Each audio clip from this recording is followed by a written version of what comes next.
Wala nang ang permit, nag-aalok pa raw ng extra service ang isang spa at massage parlor sa Santa Rosa, Laguna. Inaresto ang ilang spa attendant at masahista na naaktuhang gumagawa ng kalaswaan. Makibalita tayo kay John Consulta, exclusive. Go, go! Mabilis na inakyat ng mga tauhan ng Santa Rosa City Police ang spa establishment na ito sa Barangay Balibago.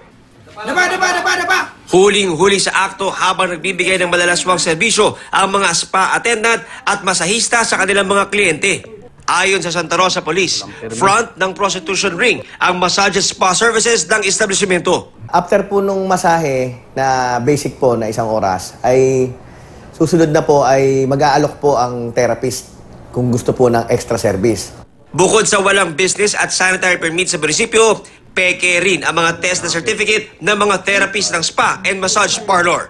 Aminado ang mga naresto na meron nga silang sikretong serbisyo pero hindi raw sila ang nag-aalok nito. Ang mga na-handle po talaga namin bakla sa karamihan po. Pero yung iba lalaki po talaga tsaka couple. Pag minsan po kasi sila na po mismo nag-aalok ng extra service, sila na po nagpa-price nung sa amin. Maari pong mga minor dito ay sa tama din, makapasok din. Ang pinaka-importante po ay yung paghawa po ng sexual disease. Hindi po magandang epekto ng ganitong klaseng negosyo. Kinasuhan na ng human trafficking at falsification of public documents ang mga naresto habang inirekomenda na ang permanenteng pagkapasara ng ni-raid na spa and massage clinic.